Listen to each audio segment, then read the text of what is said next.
17장 16절에서 34절입니다. 사도행전 17장 16절에 34절 말씀입니다. 함께 합독하겠습니다.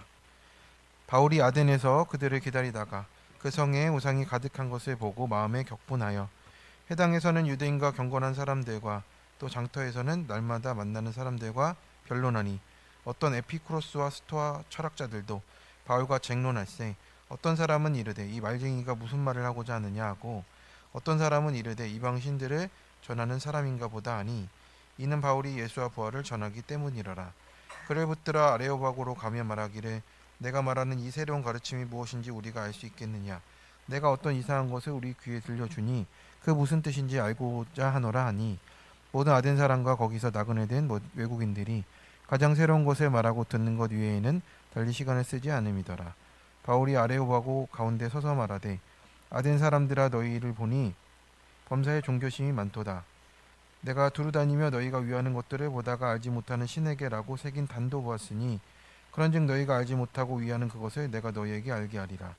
우주와 그 가운데 있는 만물을 지으신 하나님께서는 천지의 주제시니 손으로 지은 전에 계시지 아니하시고 또 무엇이 부족한 것처럼 사람의 손으로 섬김을 받은 것이 아니니 이는 만민에게 생명과 호흡과 만물을 친히 주시는 이심이라.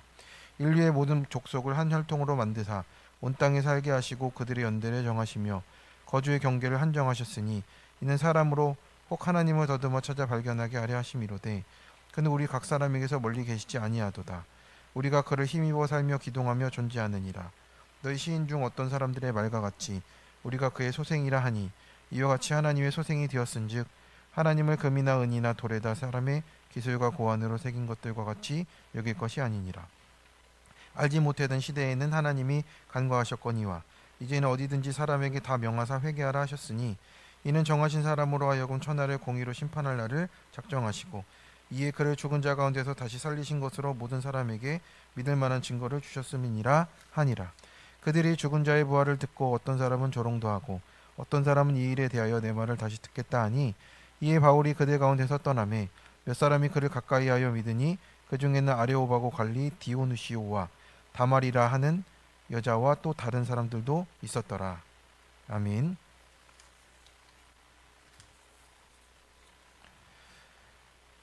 네, 오늘의 말씀은 사도행전 17장의 본문으로 큐티 제목 그것을 알게 하리라 제목으로 말씀을 나누겠습니다. 네, 부르신 교회 성도 여러분, 우리가 복음을 전할 때 가장 막히는 게 무엇입니까?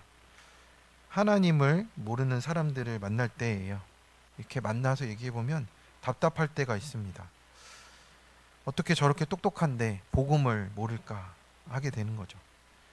세상 공부는 그렇게 잘했고 또 열심인데 하나님은 왜 안 믿을까?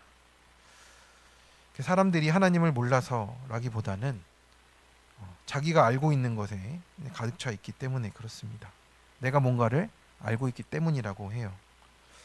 바울이 아덴에 들어갔을 때 그곳은 철학과 예술의 도시였습니다. 그러니까 이게 옛날 말로 쓰여서 그렇지 아테네라는 거죠. 그래서 그들은 말했습니다. 내가 말하는 이 새로운 가르침이 뭐냐?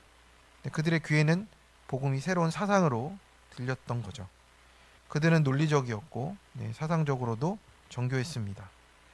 그러나 그들의 지혜는 하나님을 모르는 지혜였어요. 스스로 지혜 있다 하나 어리석게 된 지혜였습니다. 그런데 바울은 그 자리에서 그들의 수준에 맞추어서 복음을 전하고자 합니다.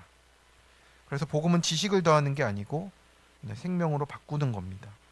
오늘 우리도 세상의 철학 한가운데에 서 있습니다.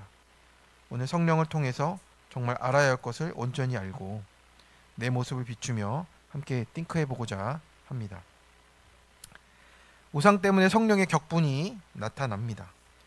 바울이 아테네를 둘러보며 우상이 가득한 것을 보고 마음에 격분했다라고 쓰여 있습니다.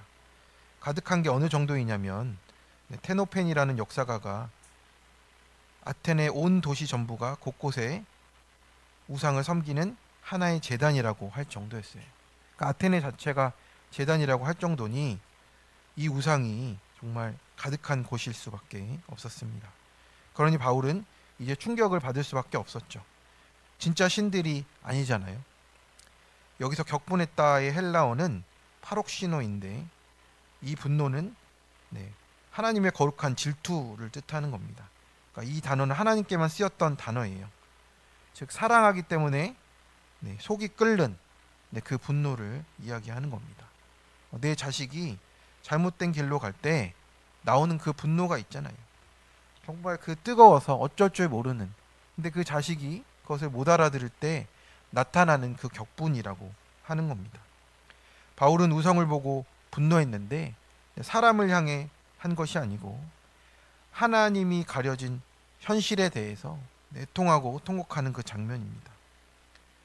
오늘 우리도 그렇습니다. 단지 당시 아덴만의 문제가 아닌 거죠. 오늘날 우리 삶 속에 우상이 가득합니다. 우리 눈앞에 새겨진 우상들은 많이 사라졌어요. 우리나라도 미신도 많이 사라졌고요. 그런데 이제 물질, 성공, 명예, 자녀, SNS, 내가 생각한 기대와 바램, 인정 욕구, 이런 것들이 안 보이니까 더 사람들 깊이 숨어서 더 강력해진 우상으로 나타나는 겁니다. 성도 여러분, 그 모든 게 현대판 아덴의 신상이라고 하는 겁니다. 바울은 아덴의 우상을 본 후에 회당에서 장터에서 날마다 변론했습니다. 이 변론은 대화를 통해 진리를 논증하다라는 뜻이에요. 단순히 논쟁한 게 아니고 그 사람들의 사고 가운데 복음으로 비추고 있다라는 겁니다. 단순한 전도가 아니었고 헤브라이즘과 헬레니즘이 완전히 맞닥뜨린 자리잖아요. 유일신의 사상과 또 헬레니즘은 내 범신론이고 인간의 최고의 가치를 두고 있는 그 사상이 맞닥뜨리니 이제는 서로 말이 통하지 않는 그 상황에 놓이게 된 겁니다. 거기에 가니 에피쿠로스와 스토아 철학자들이 있었잖아요. 에피쿠로스는 이제 낮은 수준의 소망은 억제하고 즐거운 상태로 살아가는 거예요.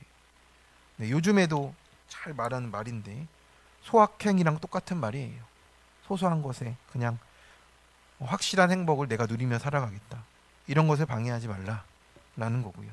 그 행복은 죽으면 소용없으니까 오늘도 무사히 그냥 하루하루 이렇게 살아가는 하루의 기쁨을 누리며 살아가려 합니다. 스토아는 어떻습니까? 이성주의자예요.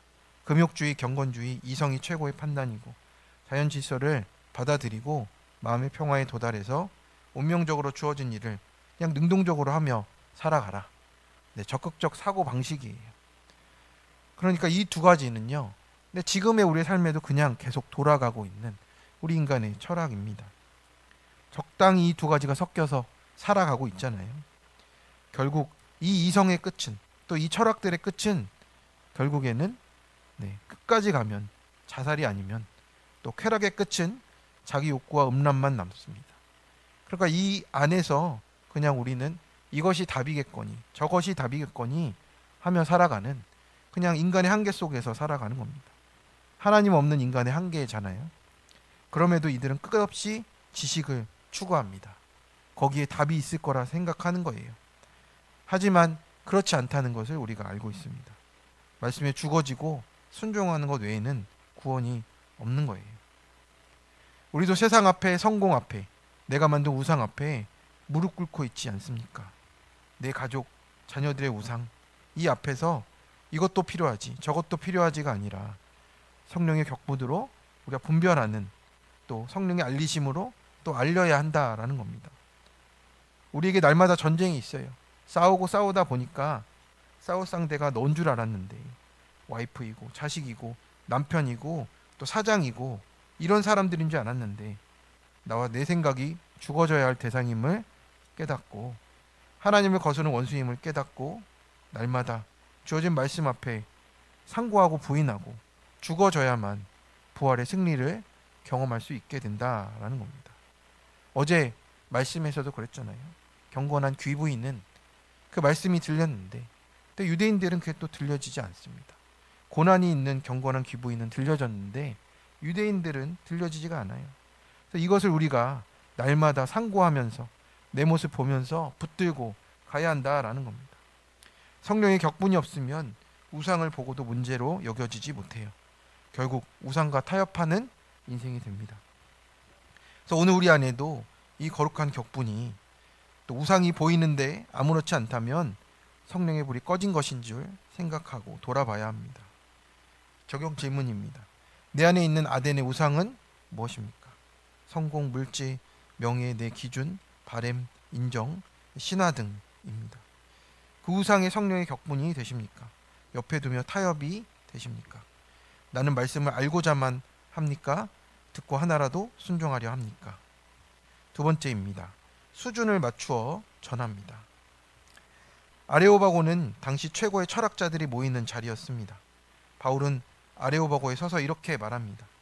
너희를 보니 범사에 종교심이 많도다.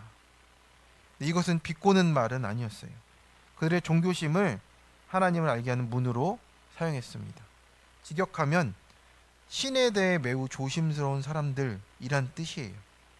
근데 세상 문헌에서 쓰였을 때는 이게 좀 비아냥으로 쓰였는데 어떤 어조냐면 세상 문헌에서는 귀신을 두려워하는 자들이란 뜻이에요. 지적 호기심 안에는요 사실 엄청난 두려움이 숨겨져 있습니다. 그 두려움을 막으려고 끝없이 지식을 탐구하는 힘이 된다라는 거예요. 고상해 보이지만 그게 결국은 무서운 열정으로 방황하는 교만에 불과한 겁니다. 답을 알게 되었다 해도 또 두려운 거예요. 그들은 잘못된 신앙을 붙잡고 가고 있어요. 그래서 바울은 알지 못하는 신에게 라는 단을 붙잡고 이제 그들에게 복음을 전하고 있습니다. 바울은 그들의 언어로 접근을 하는 거예요. 너희가 알지 못하고 위하는 그것을 내가 너희에게 알게 하리라. 그래서 여기 알게 하리라의 헬라어는 이제 명확하게 드러내어 분명히 보여주다 뜻이에요. 복음은 어떤 것이냐면 논문이 아니고 계시예요. 하나님께서 자신을 드러내시는 사건으로 만나지게 되어 있습니다. 논리적인 설명들도 있겠지만 결국에는 그 드러남의 결정은 십자가가 되는 겁니다. 사람들이 알지 못했던 하나님이 예수 그리스도의 십자가 위에서 나타나신 겁니다. 바울은 이제 철학적인 언어들을 사용하며 설명했지만 그 중심은 계속 하나님을 맞춰서 나아가고 있습니다. 천지의 주제께서 손으로 지으신 전에 게으르지 아니하시고, 이것은 이제 그리스 철학자들이 믿던 범신론을 깨뜨리는 거예요. 너희들이 이렇게 위대하게 지었고 엄청나게 지었던 모든 신전에 계시지 않는다라고 이제 선포한 거죠. 하나님은 만민에게 생명과 호흡을 주시는 호흡과 만물을 친히 주시는 이시라고. 그래서 호흡과 이 생기를 불어넣어 주신다. 그래서 우리가 그를 힘입어 살며 기동하며 존재한다라는 이 헬라 시인의 말도 이렇게 들어서 설명을 해주고 있습니다. 바울이 가진 지식이 높았잖아요. 그래서 문화와 언어를 이용해서 하나님께로 가는 문을 이 선교적인 지혜로 이렇게 설득하고 있습니다. 근데 그들의 문화와 또 방식을 빌려서 하나님을 전하고 있는데 그 수준을 맞춰주고 창조주 하나님께로 또 그리고 이제는 그 뒤에는 이제 십자가 부활까지도 전하게 되는 것이죠. 그래서 우리가 이 모든 것을요 십자가로 길로 놓고 갈 때 아레오바 같은 곳에서도 종교심을 가지고 두려워하는 것이 아니라 구속사를 믿으며 나아가는 것입니다. 수준을 맞춰서 사람에게 다가가되 그 사람 안에 있는 하나님 자리를 향해서 전해 주어야 한다라는 겁니다. 오늘 우리도 마찬가지예요. 자녀에게, 직장 동료에게, 또 가정에게, 또 세상 사람에게 사람의 수준을 맞춰주지만 그들을 믿음의 자리로 끌어올려주는 성령의 지혜를 구해야 한다라는 겁니다. 적용 질문이에요. 나는 하나님을 어떻게 바라봅니까? 두려워만 합니까? 뭔가 드려야만 하는 분입니까? 천지의 주제로 믿고 온전히 섬깁니까? 내가 제일 복음을 전하고 싶은 사람에게 어떻게 수준을 맞추어 전하십니까? 구체적으로 준비가 되셨습니까? 세 번째입니다. 복음을 전할 때 들리는 자가 있습니다. 마지막으로 바울은 이렇게 선포해요. 이제는 어디든지 사람에게 다 명하사 회개하라 하셨으니, 여기서 명하사는 파랑겔로인데 군대식 명령어로 권위 있게 명령하다라는 뜻입니다. 하나님이 권위 있게 명령해서 회개하라고 이 모든 사람들에게 말했다라는 겁니다. 그래서 복음은 선택과 제한이 아니고 하나님의 명령인 것입니다. 그래서 31절에 이렇게 말합니다. 정하신 사람으로 하여금 천하를 공의로 심판할 날을 작정하셨으니, 여기서 정하신 사람은 예수 그리스도예요. 정하신이라는 단어를 보니까 경계를 정하다, 분명히 지정하다라는 뜻입니다. 즉 하나님은 예수 그리스도를 구속사의 경계선으로 세우셨다라고 말씀하는 거예요. 지금 세상에 일어나고 있는, 또 내 삶 속에 일어나고 있는 모든 문제의 핵심에는 하나님이 정하신 경계와 한계를 넘나드는 것에 있습니다. 그렇게 정하신 예수님이 기준이 되어서 우리를 구원의 기준으로 인도해 주십니다. 그리고 결정적인 한마디는 무엇입니까? 그를 죽은 자 가운데서 다시 살리신 것으로 모든 사람에게 믿을 만한 증거를 주셨다. 그래서 증거는 믿을 수 있는 확증이에요. 부활이 바로 그 복음의 절정이 되고 세상의 철학을 무너뜨리는 하나님의 증거가 되었다라고 하는 겁니다. 근데 반응은 어떻습니까? 믿는 자와 주저하는 자, 믿지 않는 자로 갈리게 됩니다. 어떤 사람은 조롱하고 어떤 사람은 다시 듣겠다 하고 또 어떤 사람은 믿습니다. 유대인들은 어땠죠? 믿는 자와 믿지 않는 자로 갈렸는데 이 세상 철학이 들어오니까 믿는 자, 주저하는 자, 믿지 않는 자가 갈리게 되는 겁니다.